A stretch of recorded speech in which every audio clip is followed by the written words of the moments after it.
আসলে রূপম ছোট কাকিমার ছবিটা কি হয়েছে? পড়ে গেল হঠাৎ জানিস, তারপরে প্রদীপের আগুনে পুড়ে ছাই হয়ে গেল ছবিটা। ইস, এত সুন্দর ছবিটা, ওই জন্য বোধহয় তোমার মনটা আরো খারাপ, তাই না? তাই না দুর্গা? জয়ন্তীর ওই একটাই ছবি ছিল। কি বলেছে একটাই ছবি ছিল? দুর্গা, তোমার মনে নেই আমি মায়ের ছবি এঁকেছি? ঠিক ওই ছবিটার মতো হুবহু এক। আর প্রদীপটাও ছবির সামনে ঠিক একই রকম জ্বলছে। দাঁড়াও, আমি কানেদাকে বলছি যত তাড়াতাড়ি সম্ভব ছবিটা বাঁধিয়ে ওখানে টাঙিয়ে দিতে। রূপম, বাবা, রূপম তুই তো একদম বড়দের মতো কথা বলছিস। আমি কি এখনো বাচ্চা আছি? আর তোরা বরং দুর্গার ওপর বেশি খেয়াল রাখিস। দেখছিস না কেমন ছিচকাদনি কাটছে? এই চোখটা মোছো, মোছো বলছি। তুমি জানো না, মা ওই প্রদীপটা তোমার মঙ্গলের জন্য জ্বালিয়েছিলেন, যেটা এত বছর ধরে জ্বলছিল সেটা আজ নিভে গেছে। আমার খুব ভয় করছে গো। ভয়ের কি আছে? এই তো, এই তো দেখো, মায়ামা আমার হাতে এই তাবিজ পরিয়ে দিয়েছে। আমার কোনোদিন কোনো বিপদ হতে পারে না। রূপম, তোর হাতে ওটা কি রে? এই যা, দেখে ফেললে? যাকে দেখেই যখন ফেলেছ তখন এনা দেখো।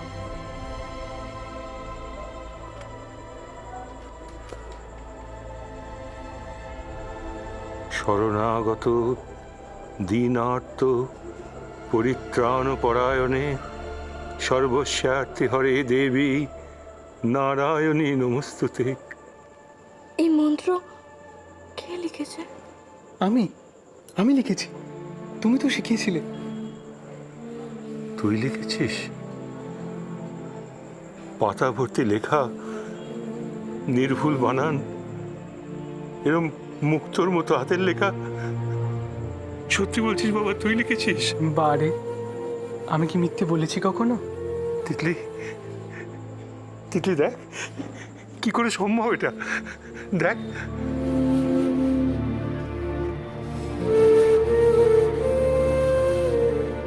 এটা রূপমের লেখা? সত্যি তো। বাবা, এত রকম অমঙ্গলের ইঙ্গিত, তার মধ্যে রূপমের হঠাৎ এইরকম একটা উন্নতি, আমি কিচ্ছু বুঝতে পারছি না বাবা। ভালো করে ভেবে দেখ, ওই যোগমায়া মা রূপমের হাতে তাবিজ বেঁধে দিয়ে গেছেন, আর তারপর থেকেই।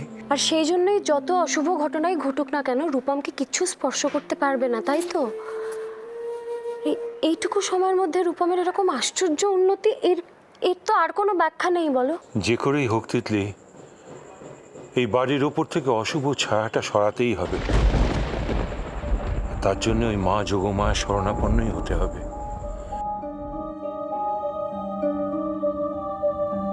ওই তাবিজটা, রূপমের হাতে যে তাবিজটা আপনি বেঁধে দিয়েছেন, সেটাতে কি রূপমের শরীরে কোনো বিষক্রিয়া হবে? ঠিক উল্টো, রূপমের উন্নতি হবে। উন্নতি? রূপমের এত উন্নতি হবে যে অবিশ্বাস্য মনে হবে। রূপম ক্রমশ সুস্থ ও স্বাভাবিক হয়ে উঠবে। ওকে দেখে সবাই তাজ্জব হয়ে যাবে। কিন্তু কেন? সাধিকা যোগমায়ার বেঁধে দেওয়া তাবিজের কিছু তো গুণ থাকবে। কিন্তু আমি তো আপনাকে বলেছিলাম, নিশ্চয়ই আপনি ভুলে যাননি, যে রূপম ভালো হোক সেটা আমি কোনোদিন চাইনি। কোনোদিন না। রূপম ভালো হলে বিপদ। এই 12 বছর ধরে ওকে আমি সুস্থ হতে দিইনি, আর আমি যতদিন বাঁচবো ততদিন আমি ওকে কিছুতেই সুস্থ হতে দেব না। মনে আছে, কিন্তু তোমাকেও একটা কথা মনে রাখতে হবে।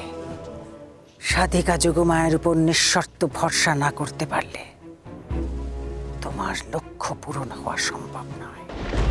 কিন্তু রূপমের উন্নতি হওয়ার কারণ কি? তাহলে তোরা কি বলতে চাইছিস কি? হ্যাঁ, এতদিনে বাড়িতে যা কিছু ঘটছে সবকিছু শুভ, সব মঙ্গলময়। হ্যাঁ, আজই কয়েকটা ওই অশুভ ইঙ্গিত তোদের ভয় পাইয়ে দিচ্ছে, তাই তো?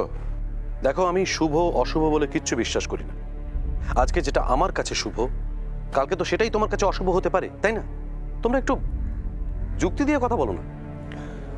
চোখের সামনে দেওয়াল থেকে কাঁপতে কাঁপতে অত বড় ছবিটা পড়ে ভেঙে গেল, সেটা কি যুক্তি দিবি সেরূপ?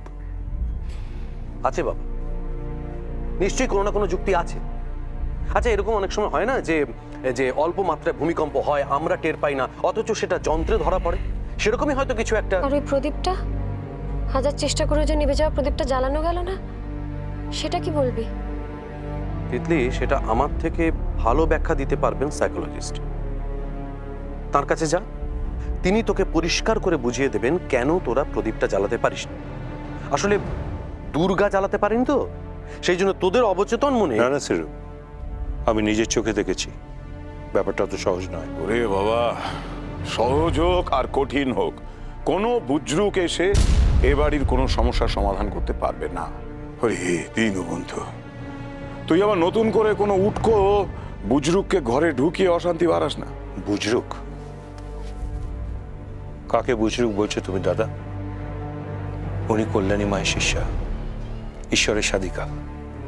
তার সম্বন্ধে তোমার এরকম মন্তব্য করা শোভা পায় না দাদা।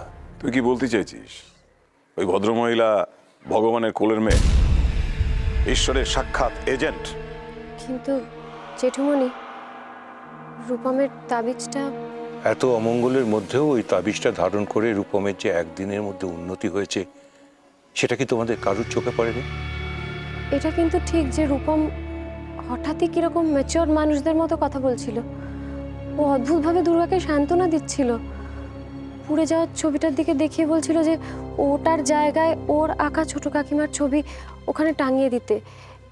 রূপম এভাবে কথা বলছিল, এটা কিন্তু অবাক কাণ্ড।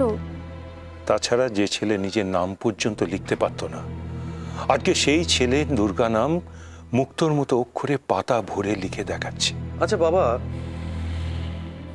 এরকমটা হতে পারে না যে রূপম ভেতরে ভেতরে গোপনে অনেক দিন থেকে এই দুর্গা মন্ত্রটা লেখা প্র্যাকটিস করছিল? ওকে অন্য কিছু লিখতে দাও, দেখবে আর পারবে না। কিন্তু বড়দা। এনাফ তিতলি, তোদের এই বাজে আনসাইন্টিফিক কথা শোনার মতো সময় কিন্তু আমার হাতে নেই। আশ্চর্য, তোরা দাঁড়িয়ে দাঁড়িয়ে এসব ভেলকিবাজি দেখ, আমি চললাম। কি সব এই, শ্রীরূপ, শ্রীরূপ, কি হলো? শ্রীরূপ, কি? শ্রীরূপ, এ কি? তুমি এখন বাড়ি যাও। আপনি যে বললেন আমি আজকেই বুঝতে পারবো আমি ঠিক পথে এগোচ্ছি কিনা। তুমি চলে যাও, ওরা এসে পড়বে। ওরা মানে কারা? রায়চৌধুরী বাড়ির লোকজন এখানে আসবে, তোমার স্বামী অরিজিৎ আসবে। অরিজিৎ আসবে এখানে কেন? আমাকে ওই বাড়িতে নিয়ে যাবার জন্য। অনেক অনুনয় বিনয় কাকুতি মিনতি করবে। আপনি যাবেন তো? নিশ্চয় যাব। জয়ন্তীর ছেলের রক্ষার জন্য